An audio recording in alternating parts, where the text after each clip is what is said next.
relationship class is closing up, and this group class is trying to sort themselves out and get ready to start.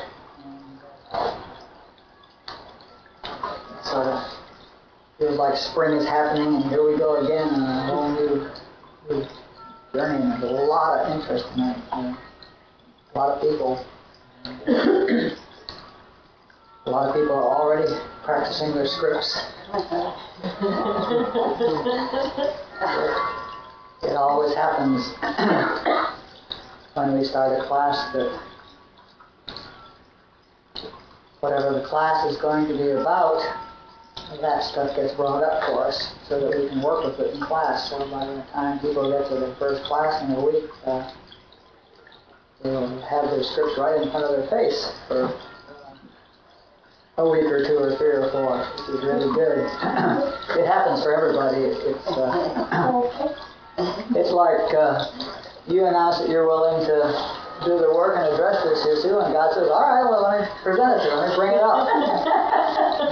And so I know a lot of people, it's been fun in the relationship class watching the people, the last 3 sessions of the relationship classes have been about script. So it's sort of interesting. In any event, this Tuesday night is a real good time for us to talk about some of the principles that are underlying the script work and the kid work, and also to talk about, during the workshop time, just talk about anything that comes up during script. This is just one more opportunity to talk about all that. And what I thought I would talk a little bit about tonight is there is one principle which is in the book.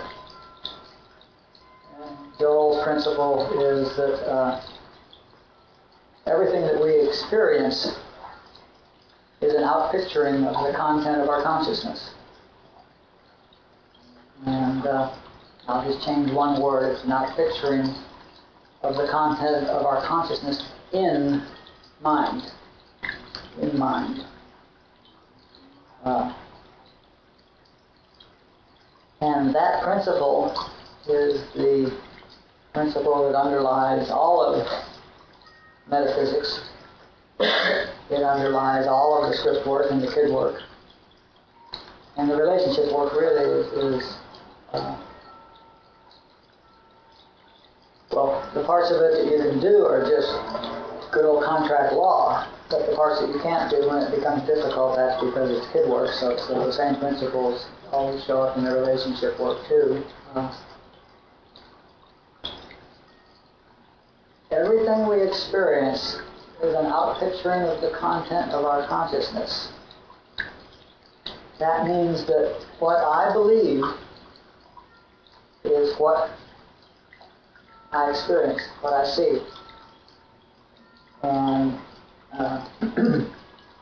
it sounds sort of airy-fairy, but this is like physics. Metaphysics means another level of physics. I mean, there are laws of metaphysics. And this is one of the laws. It's just exactly like if you stand in front of a mirror. The mirror is going to reflect exactly what you look like. And if you change what you look like, the mirror changes instantaneously. As you comb your hair, the hair on the mirror gets prettier. It's an immediate thing that what I believe in my head is what I experience out here. And this, of course, is very important in script, even for those of you who haven't been in your first script class yet. The underlying problem with script that makes it so difficult for people to ever get out of it if they're not doing spiritual work is that we come into this lifetime believing something's going to happen to us. And that belief outpictures, and it happens. Or we come in afraid something's going to happen to us. And being afraid of something means you believe in it. And it outpictures, and it happens. And of course, that confirms the belief. And so the belief is now stronger.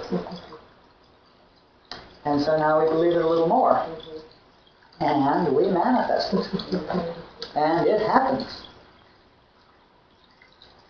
And that, of course, confirms our belief. And if we don't see this, there's no way out of it. Because the problem is you can go to a psychoanalyst and they can talk about this part of you, and you can get it intellectually, but it does you no good because it's the kid, the 5-year-old down here, that's the one that's in total terror. And it's not listening to all this rational stuff about, well, blah, blah, blah, blah, that you hear, all the psychobabble. This kid's not listening to the psychobabble, it's going to die. So that's why we address these issues spiritually. The answer is to get enough spiritual adults in gear, get enough God in gear, that the kid can find God.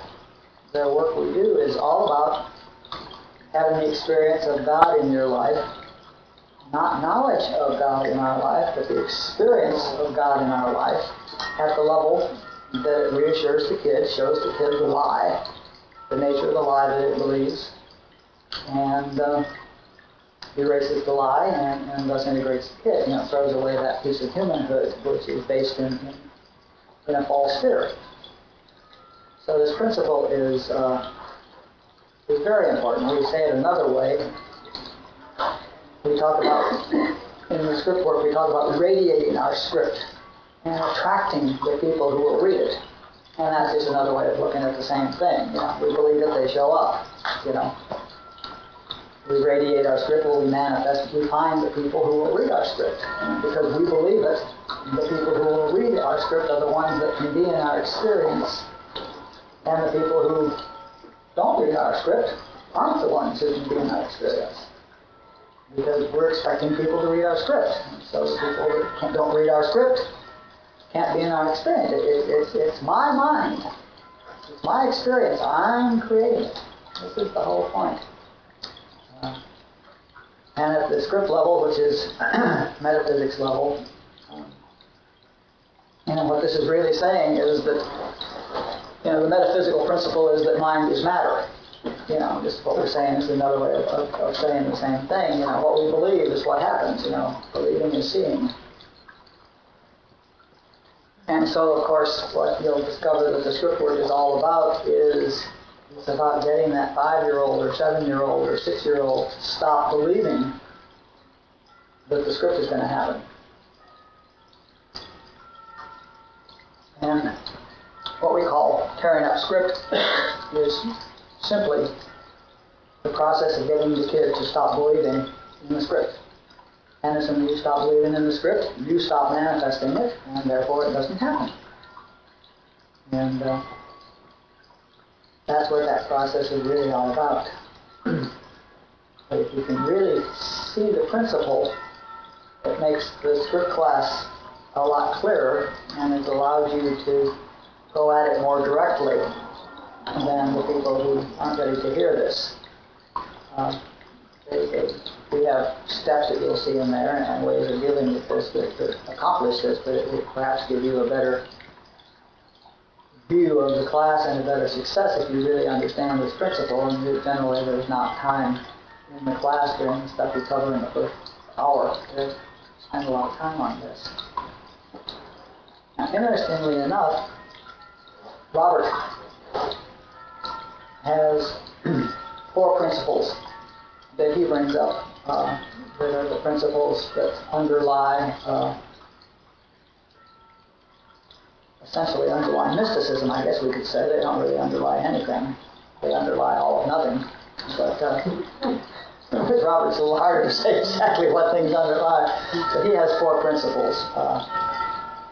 And his first principle is that everything is an emanation of the mind. Which sounds a great deal like everything we experience is an outpicturing in mind of the content of our consciousness. Okay? Robert says everything is an emanation of the mind. And the difference between Joel's level and Robert's level of addressing this is that Robert's talking about the mind, not your mind. Everything is an emanation of the mind in the mind. The mind, there's only one mind.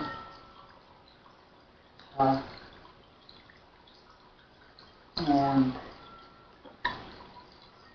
that mind is, when you understand that mind, then you will understand Robert.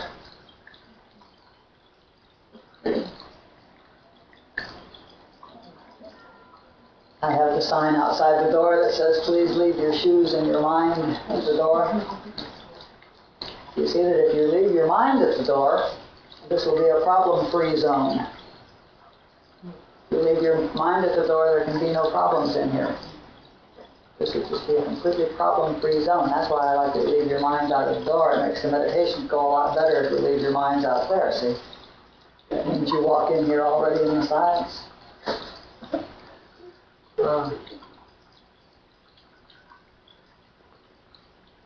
So what does Robert mean by everything is an emanation? And I'm going to change that to be an emanation in the mind.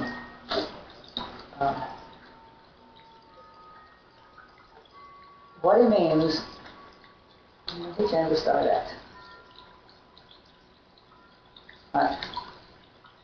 All there is consciousness.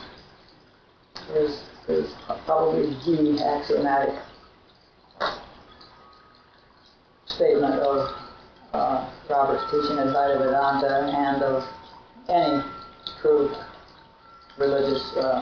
Buddhism has the same thing, and Zen has the same thing, and yeah. What is axiomatic?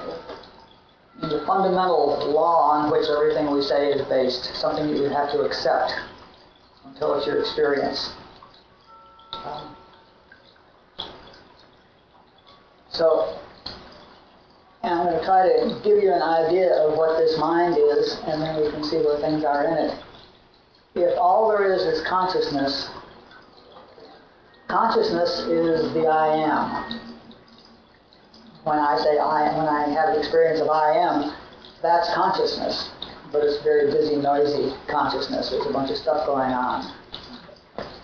If you can think of just awareness, just consciousness, without confusing it with ideas of being aware of something, or being conscious of something, or of something being aware, or something being conscious. If you can just think of consciousness, just think of awareness, that's the Christian religion refers to that as the Godhead. Buddhists refer to that as Buddha mind. The Tao in Taoism. That's the starting place. The Christian mystics call it the womb of creation. This is the unmanifested, unmaterialized, unanything source. And this consciousness is all there is. Now, when the consciousness becomes conscious of something, mind has appeared. Mind is that attribute of consciousness within which things occur, and everything occurs in mind. Thoughts occur in your mind. What we call Maya. All this stuff is in mind. The whole universe is in mind.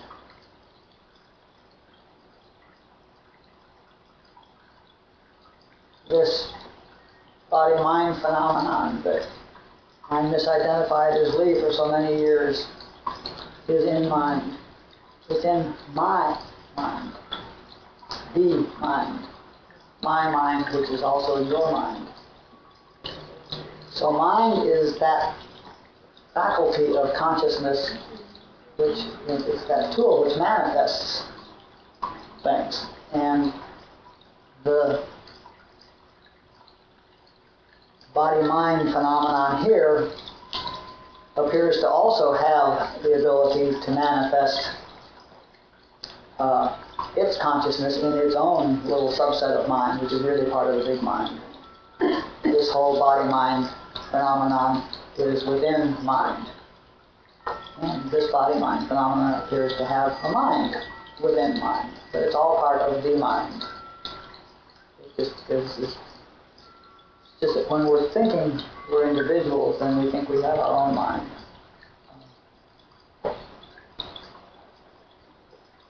Same thing happens with dreams. And that is just a quick way of looking at it. When we have a dream at night, we dream we're someplace out in a big field, and we're playing in the field for hours. And then we wake up, and that field was in the mind, in your dream. It was like a bubble in your mind. Your own local mind, nobody else saw that one, it seems like to you. And the several hours that you were in that field was only a second or two in this head, in this brain, but it seemed like a long time, so that time was in mind. So there was a bubble in consciousness, a little bubble of mind in which you created the field and the time and the sun and the warmth and the feelings and all the stuff that went on. It was just as real as this to you when you were there. When you were laying in that field, it was every bit as real as this room is to you right now. And the time there was every bit as real as this time. You may wake up in a second now and discover that this whole experience just lasted 1 minute or so while you were asleep in some other bed. Show you that you're out. So, mind is just a name that we use when we're talking about the ability of consciousness to manifest. And you can see mind. Mind is the space. You're looking at your mind right now. All of you right now are looking at your mind, except Anne, who has her eyes closed. Everybody else is looking at their mind right now. Or looking at the mind. Mind is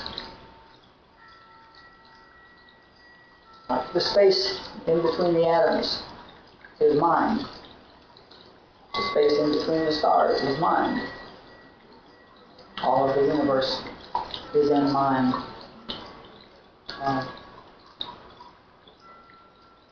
And so what Robert's saying is that that everything is in mind. That everything is just an expression, an appearance in consciousness, and it has no reality at all. The only reality is that absolute consciousness, the absolute I am that I talked about earlier, the silent one. That's the reality, the unchanging reality. And it brings up, if we can see this, if we can look at things, if we can look at this as an appearance in consciousness,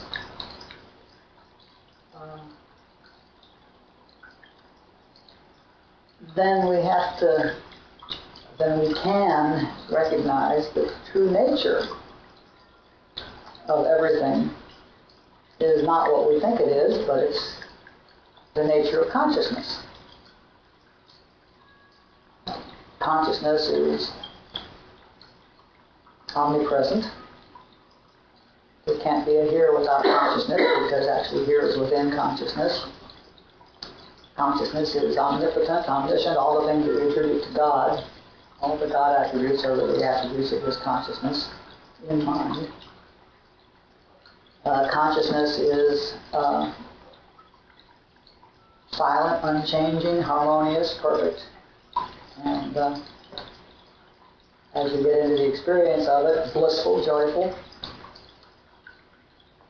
And since everything that exists, including yourself, is an expression in consciousness, an appearance in consciousness, then these attributes that I just mentioned are your real attributes, your true nature.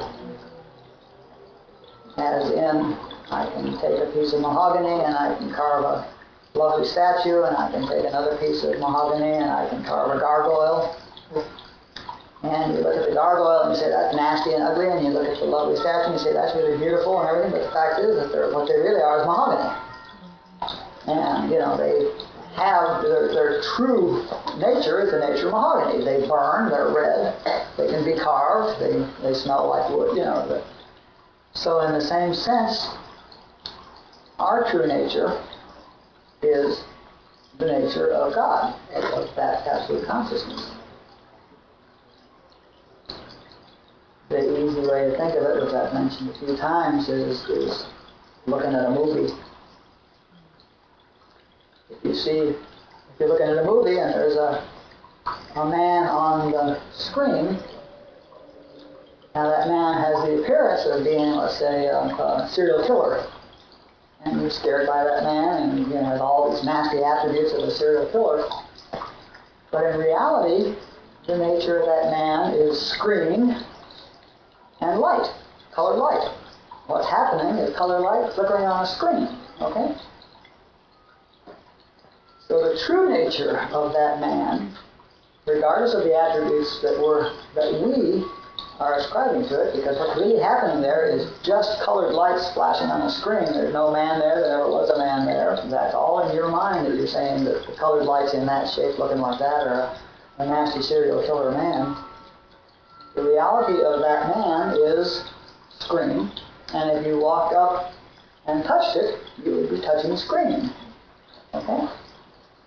So if you could do the same thing to yourself, your true nature is this harmonious consciousness, this joyful, blissful, unchanging, unsulliable, unmarrable, undefilable, eternally perfect, clear, self-luminous consciousness. And all the stuff that we ascribe to ourselves that we want to change, that's causing us pain, that's causing us problems, all of that stuff is an appearance in this consciousness, and it has no more reality than that particular collection of lights on the screen was a serial killer. The particular lights on the screen was not a serial killer. It was red and green and flesh-colored and various colored lights on a screen. And by the same token, everything that we encounter is just a self-luminous appearance within consciousness, within the mind. This is the foundation of healing work, by the way. The healing work that Joel used to do, and that lots of other healers do. The one type of spiritual healing is based in knowing the true nature. Presented with the lie that this person has a broken foot, one looks and says, no, she has no broken foot. All that's there is consciousness. There's an appearance of broken foot in the image that's painted within consciousness, but the reality is that there's neither a broken foot nor is the other one a healthy foot. They're both consciousness. And they're pure, and they're harmonious, and they're joyful, and they're blissful. And to the extent that the one who has been called on for a healing can realize this, and to the extent that the one who is asked for the healing has aligned his or her consciousness with the healer's consciousness, then that becomes their experience too. And the one says, whoops, I'm supposed to be more harmonious than this. And blissful and stuff like that. I can't be blissful and hurting her. I better shape up.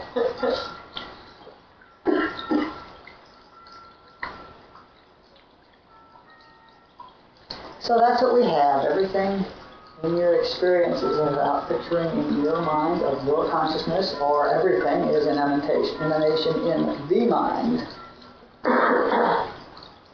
within consciousness.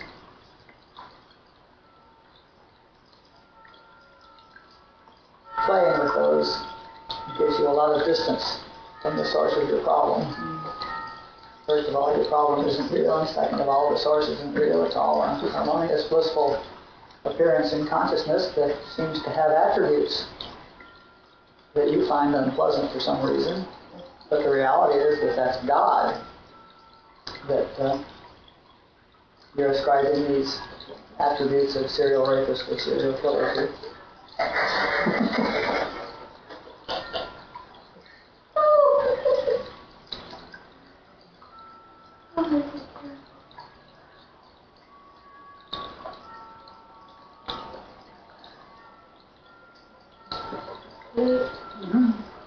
My for example, but Robert, with his disease, he did not own it because it was not him, he was consciousness. Mm-hmm. But his experience, which is he experienced himself only as consciousness. Mm-hmm. So I get that he didn't own that. But his body nonetheless, in the physical form, took on this disease. So if our experience is an outpicturing of our consciousness, I know his spiritual beings didn't accept that disease, but his physical body did. How does that connect? When you're at Robert's level, all bets are off. So at Simone's level, I've got a broken foot. Did I manifest that? Yeah. Somehow. You were available to it. I mean, you didn't consciously sit down and create a broken foot, but you believed the bone break. You believe the first thing from my mind would have happened, but no, but you believe that's possible, and that immediately makes you available to be a statistic. Okay. So just random. Yeah, whatever, I mean, there really is only one mind, and there really is only one consciousness.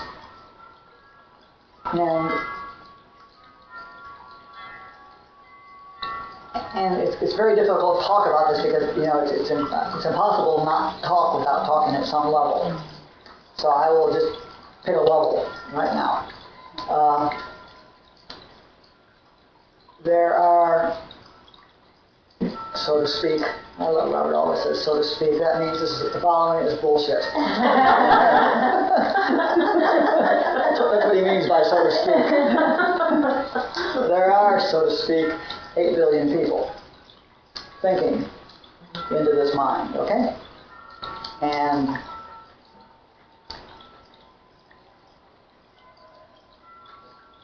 to the extent, and within that group of 8 billion people, there are people that are closely aligned with you.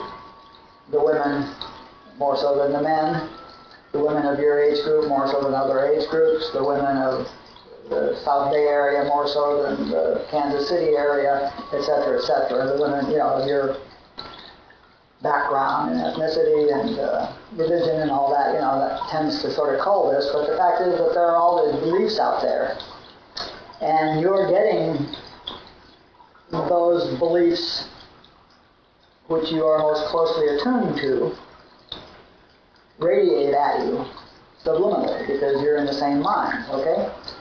So you're hearing what all these people believe. And these people all believe that, that doing yoga can break your foot. I don't know what they believe, they believe there's potential for accident, okay? And in those areas in which you are not taking charge explicitly of the content of your consciousness, you are probably getting the default, which is the content of the consciousness of those people whom you are more or less associated with. Which makes me available to any of that. Which makes you available to that. They radiate out there. How in the world do you... If you teach in a preschool where all the teachers are very worried about flu coming around because the little kids catch flu, you are very likely to catch flu. If you go to an older people's school, if you teach 9th grade, all the teachers at lunch talk about cancer, and you're very available to cancer. Okay? How do you stop that? Well, I mean, even if you don't, like I don't believe in that. But if I'm around it, that means I'm available to it? you need to explicitly not believe in that until you really don't. And if you don't believe in it, you won't catch it. I won't. Okay, then you don't. It's no certain. Then you don't get diseases. You know, if you don't believe you can get a disease, you won't.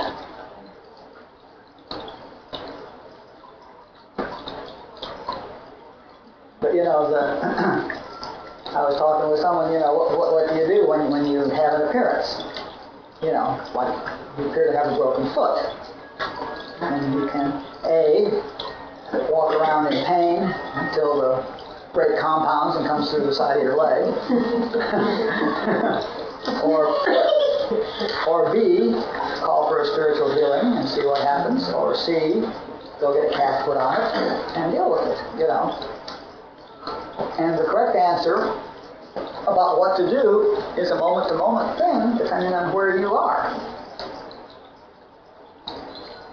If you don't believe in spiritual healing, there's absolutely no sense calling a spiritual healer, because that only works to the extent that your consciousness is one with the healer's consciousness.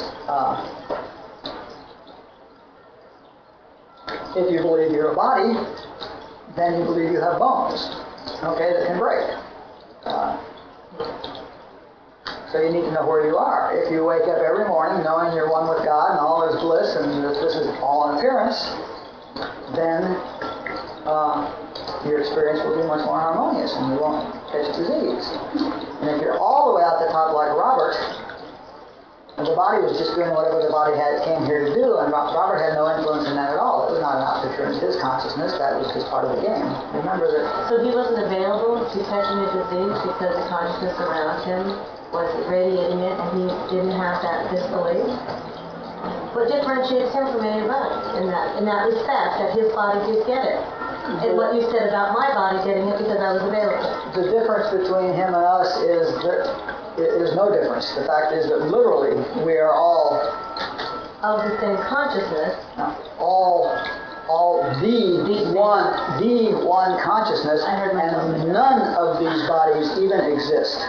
Okay. And so it's not possible for you to have a broken leg or him to have Parkinson, and none of this matters. This is all, what's happening is lights on the screen. Yeah. There's no rapist up there, there's no murderer up there, there's no wars going on up there, there's no love affairs going on up there, there's no kitties up on the screen, none of that's happening. There's lights and screen. And all Robert can see is lights and screen. Mm-hmm.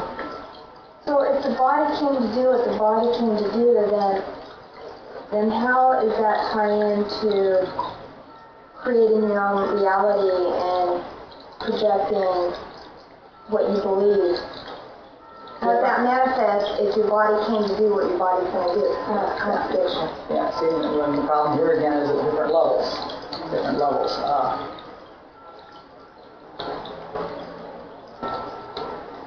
The story that the movie is about. The movie seems to be about separate individuals that have bodies and minds that are here to grow spiritually.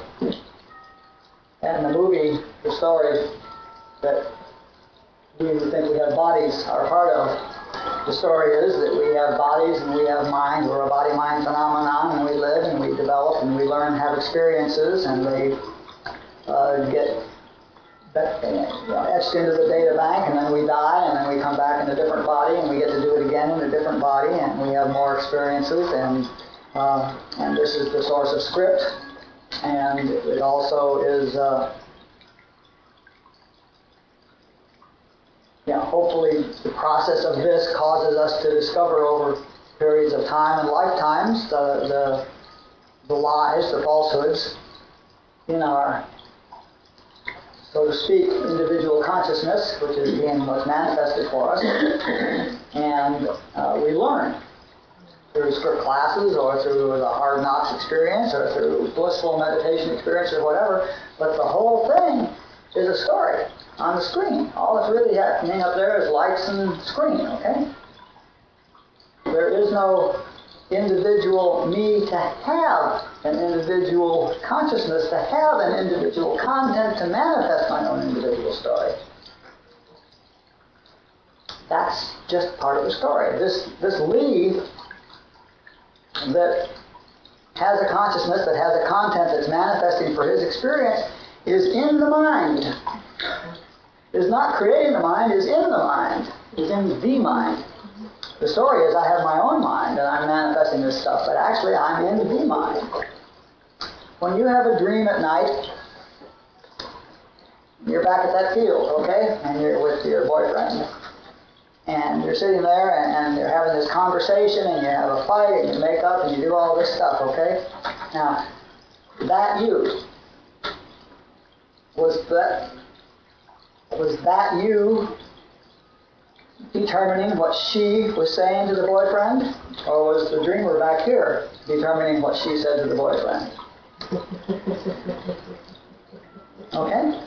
Now, if you talk to her, she'd say, well, I'm manifesting the content of my consciousness. This is my experience. He's a reflection of my content of my consciousness right now, is what she would say if you talk to her.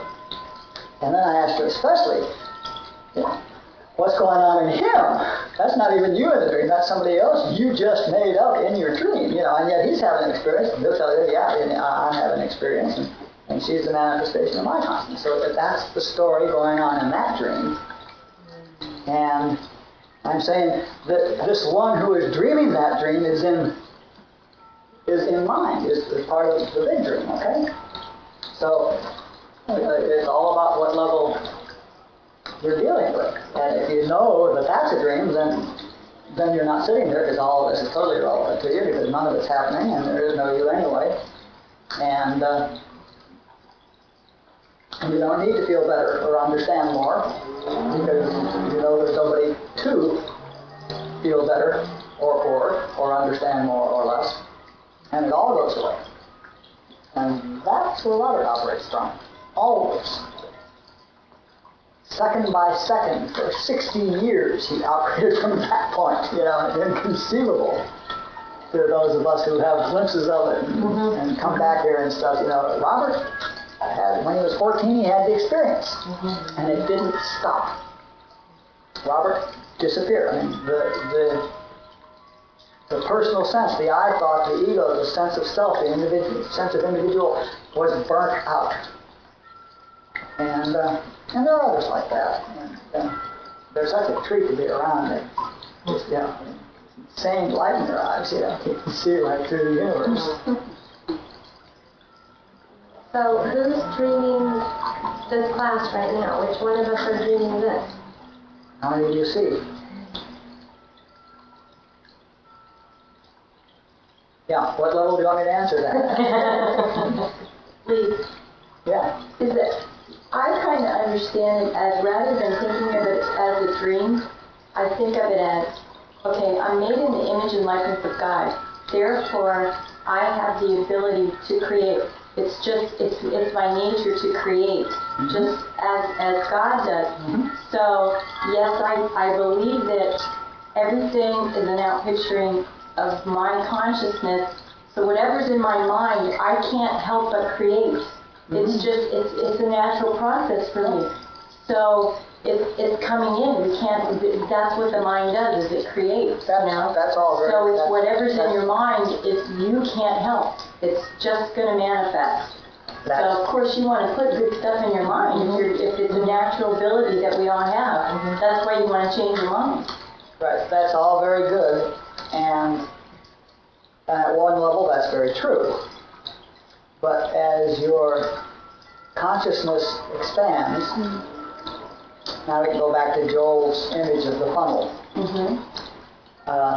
where God is the top end and you're the funnel, and out here comes the picture. All right. As your awareness of God grows, the size of the spout of the funnel grows. Okay.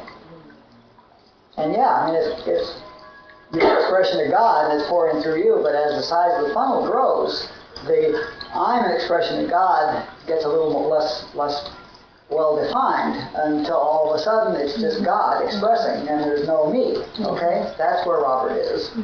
Suddenly there's no me at all and there never was.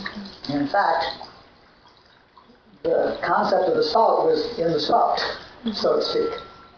There never was anything but God. So because my funnel is smaller and I've got some God and humanhood, so then my picture comes out kind of blurred, kind of God and humanhood. Yeah, to the extent that you're hearing God, it's coming out godly. And to the extent that you're hearing world mind, it's coming out fuck. And, but still, underlying that whole story is the sense that there's a separate you that can expand her consciousness of God. And that's part of God's story, because the you that appears to only have a partial experience of the presence of God is nothing but 100% God. Okay?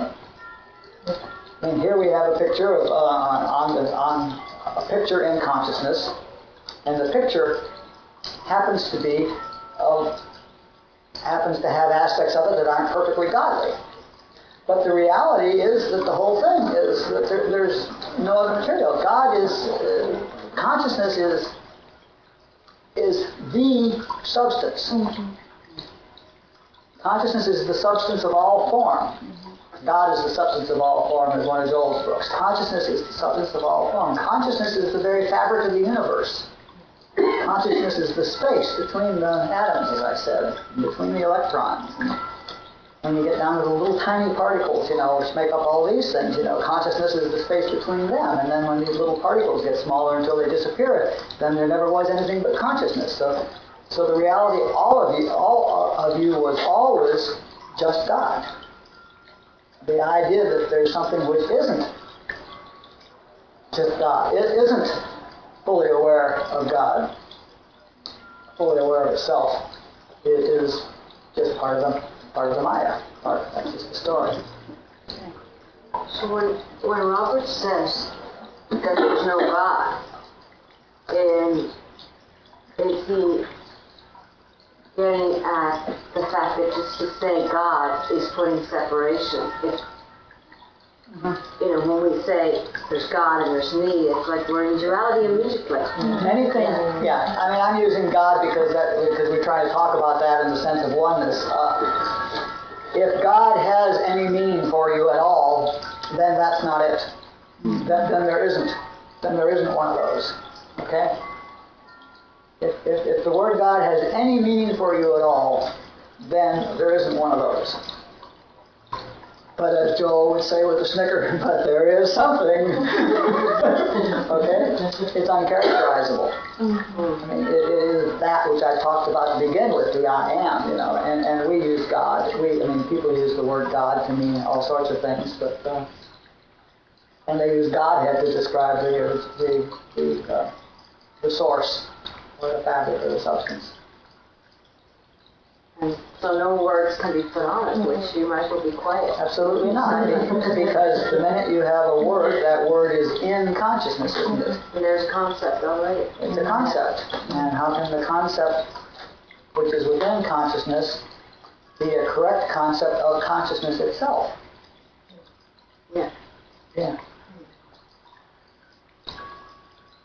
So Bill Wilson was pretty right on when he said in the 11th step, as we understand him, because it's constantly changing. Absolutely. When you think, it's just,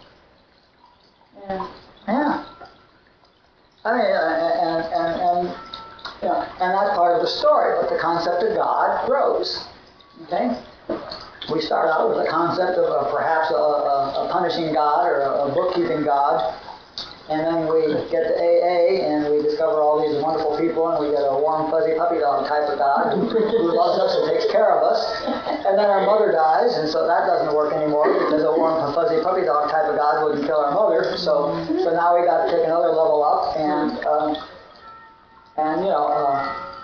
what we do is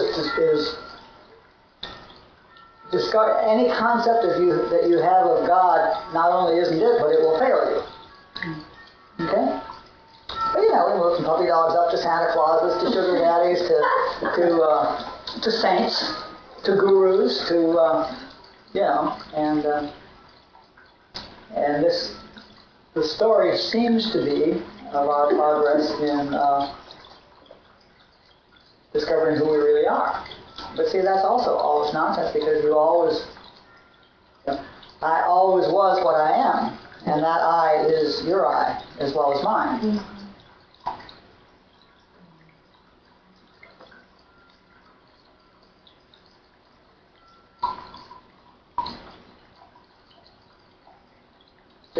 one eye. And that is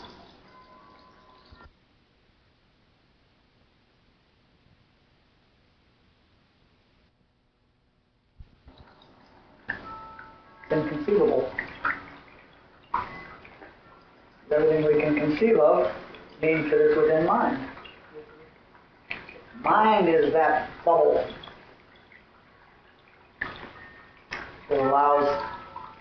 that makes it possible to think about something.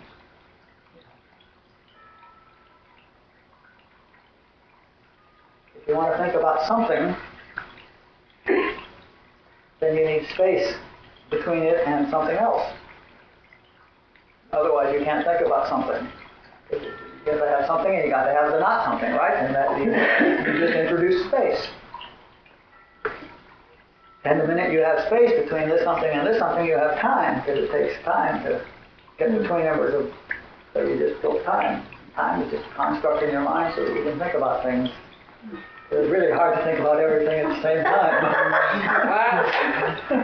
Unless you're Robert. That's called silence.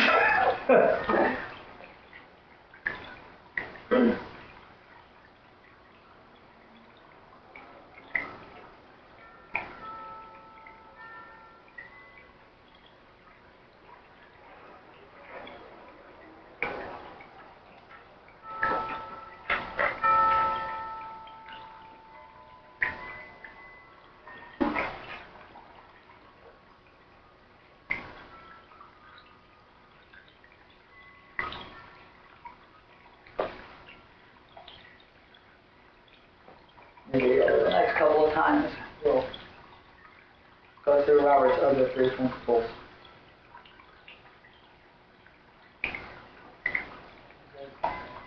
They're, of course, the same. They're just phrased entirely differently. You see that you can't say anything that isn't the same?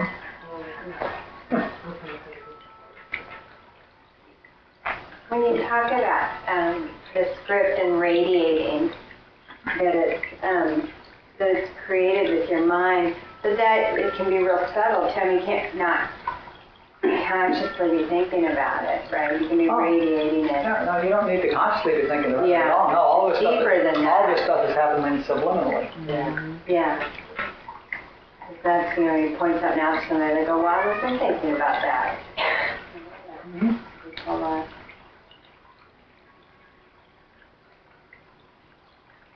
Yeah.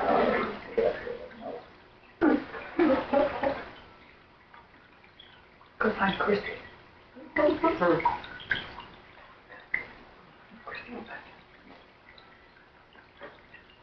Now, it's all subliminal. And the other mistake we make is that we think what we understand intellectually is what's driving this, and that has nothing to do with it either. Because what we know intellectually is just stuff in the mind.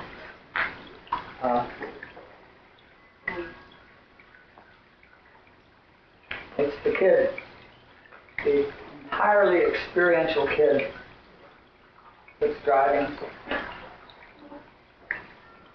So is the mind different than the brain then? Oh, yeah. So it's separate. Oh, sure. Brain is a physical thing. Yeah.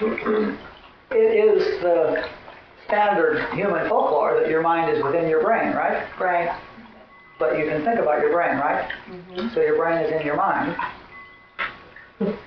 But your mind is in your brain?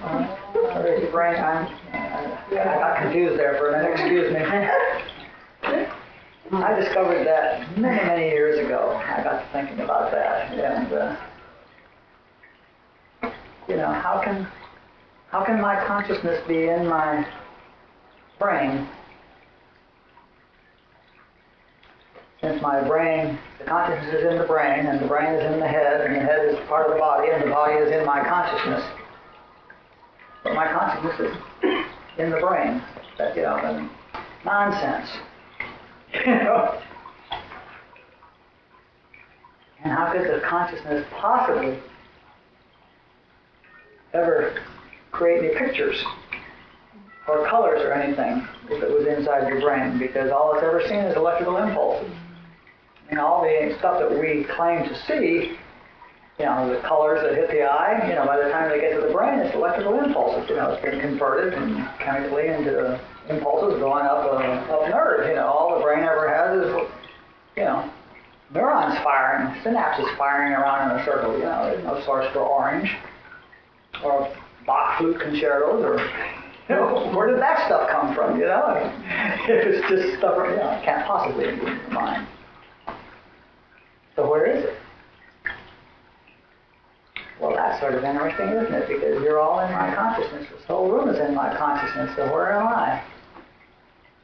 Whoops, I just thought about Jupiter. Whoops, where am I?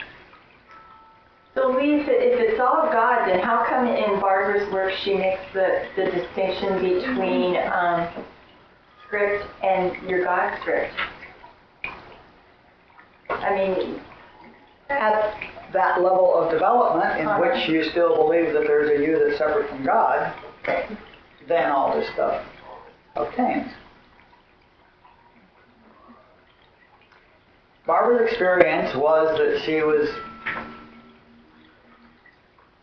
teaching her students for 20 years, some of them, and they were all hearing all this wonderful stuff like we're hearing tonight about all there is God and fourth dimensional consciousness and metaphysical principles and all this wonderful stuff, and all these people were really clear and they were having wonderful meditations like we did tonight in the first 5 minutes, and then they'd walk out of this holy, holy room feeling just very high, and they get into their car and their husband would say something to him and they'd want to kill him. You know? Here they were, right back, you know, 7 years old, screaming and sweating tears, and, you know, and they're getting yanked around by their kids. And that, when she was inquiring about that, she got the story about script, you know. She had a revelation about the nature of script and the nature of this, and the spiritual approach, you know. And the God script is when you get all your stuff out of the way, you are now free to do what you're really here to do. But see, that's nonsense too, because what you're really here to do up till that point is the stuff you were doing beforehand, which is fight script, you know. So, you know, yeah. It's all ways of talking about it that makes people feel good about it.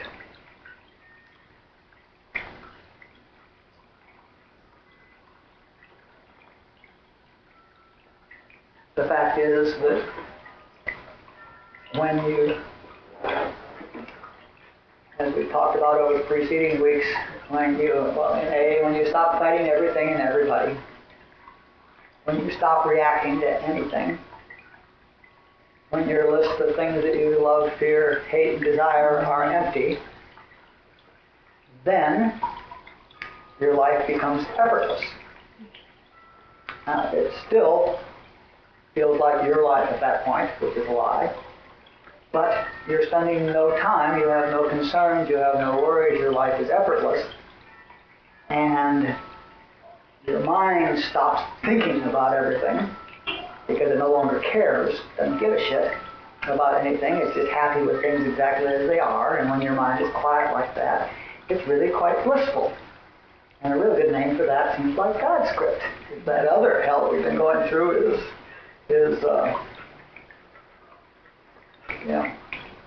underlying the script, or whatever the word is for the scripture calls it then, you know, the hidden script, you know, and that's a real nice word for that, is God script, you know. And as you're there, not fighting everything and everybody, not fighting anything or anybody, and your mind gets quiet, then the illusion of you is no longer sustained. And the only thing that was sustaining the illusion of you was you sustaining it. So if you stop thinking about yourself, you aren't. It is. I am. I am still. There's still consciousness, there's still awareness. But there's no problem, there's no, all that other stuff disappears. So do leave your minds at the door, Keep picking them up on the way out. Or not. Or not. As you choose. Well, don't leave them there, it'll probably screw up the honeysuckle, Drop it off down the road somewhere.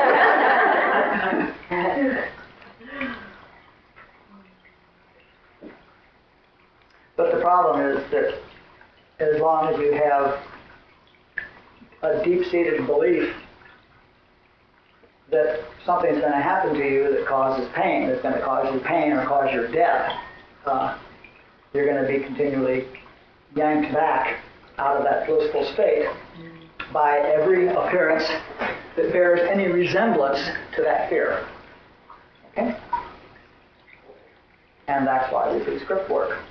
And that's why we do it spiritually. Because that allows us to get rid of those false beliefs. Because it's fun, it's nicer to have those lists empty and not react to anything. And things just happen.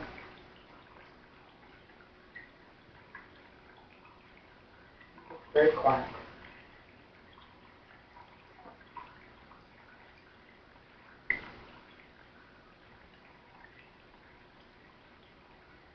When you're helping someone or sponsoring someone that that introduce them to the work and they get stuck, they're unable, you're not gotten here to do kid work or whatever, how can you be helpful to them? I mean, because then all you're left with is them calling up with script events every day, but unable to do the stuff. And all you can do is, you either got to get more guiding gear or write your kid, and they don't do that. Sometimes I feel like, well, just give them 3 minutes and on their way. Sure. Sometimes I think if I just listen for a half hour, I'm not doing them any good. That's certainly true. Really? So. Yeah, do what you're led to do, but make sure you're not in resistance behavior. Yeah, that's the thing. And emotion. If you're a caretaker, then you're in your own bind. Work on yourself first. Let them do whatever they do. I mean, work on yourself first. But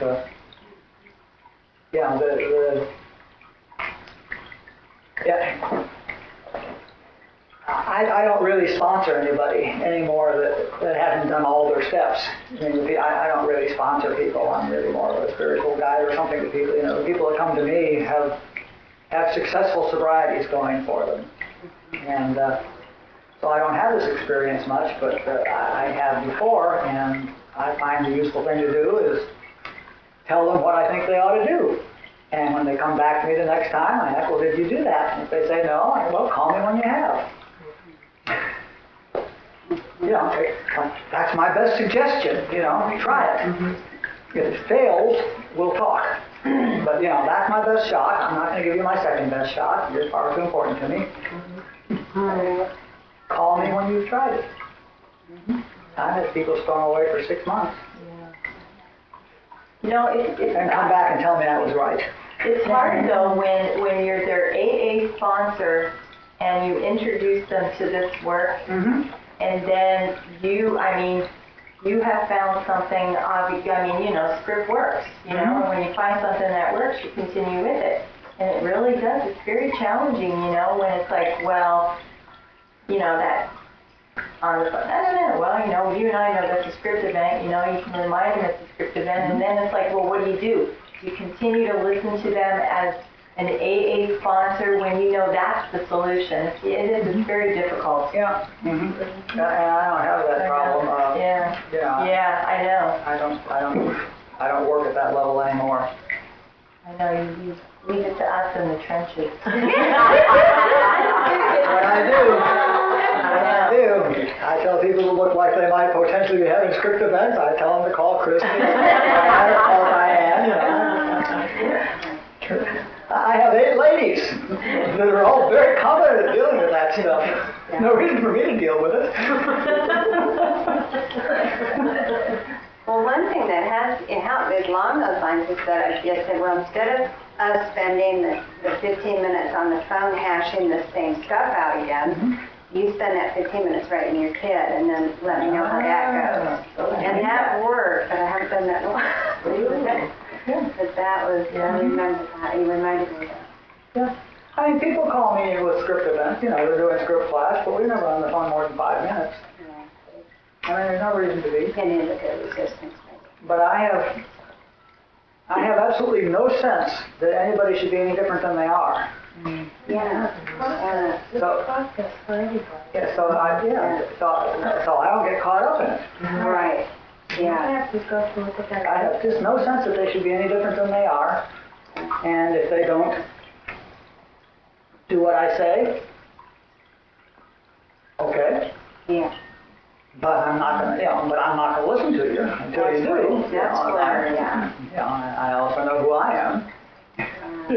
But I don't need them to be different. I don't care whether they do it or not. Right. I have no illusion that they have any control over whether they do it or not. It's not their choice. If they could stop hurting, they would. The work is really, rather than sometimes listening to the script event and staying on the phone, I mean, the work might be that I have to do the work on getting enough adult in gear to, stop that imposition, because I've before listened and be on the phone and felt like I'm listening in adult, and then 5 minutes later I'm into he said, she said, and I'm like, what happened? And I've been... Yeah, you need to be very clear. You need to be quiet in order to be responsible, able to respond.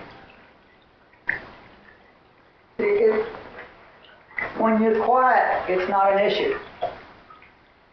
When you're quiet, and we were talking about this afternoon, when you're quiet within yourself, the answer comes to the questioner at that level, at the right level. They hear what they need to hear for what they can do now. I used to listen to Robert answer the same question 3 times totally differently.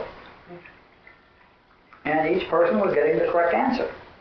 And the answers were mutually exclusive. But, he would automatically answer each person at the level that the question was asked.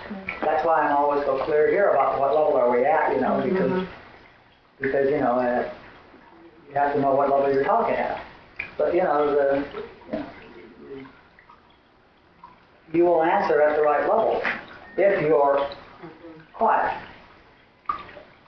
But you got to not have any of your own stuff before that happens. If you have your own stuff, in that moment, I don't mean be stuff free, but I mean in that moment, you have to not have any stuff going on, any of your own resistance behavior or anything going on there. Because if you have that going on, then it's blind leading blind. But if you're quiet, you listen, and they go on for a minute, and you go, well, that's all right, I'll stop there, you can say that. And Barbara said, you say, well, gee, your way doesn't sound like it works.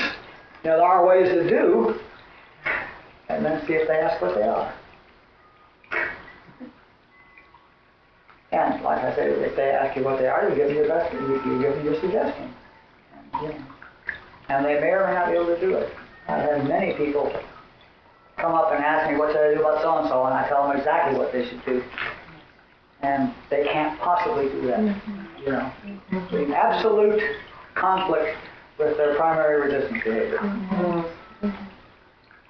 If I'm thinking if there's any thought that I'm supposed to come up with an answer, I'm in error to start with. Absolutely. Absolutely.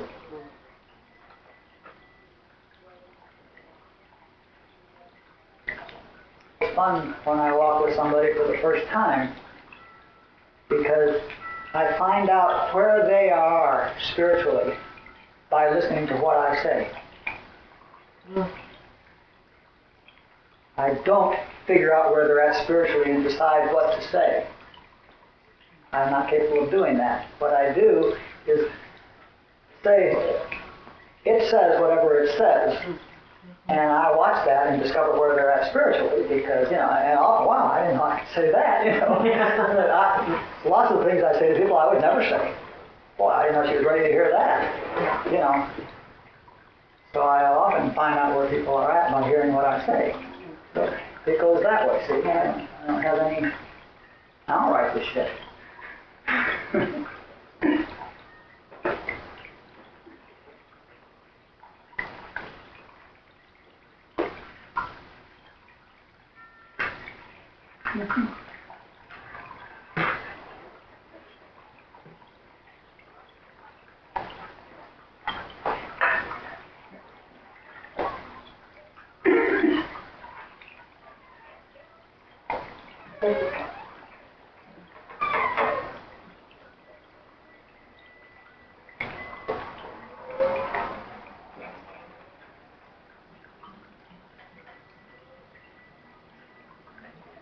So now you all got to jump on the rest of the script class. I love that.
Thank you.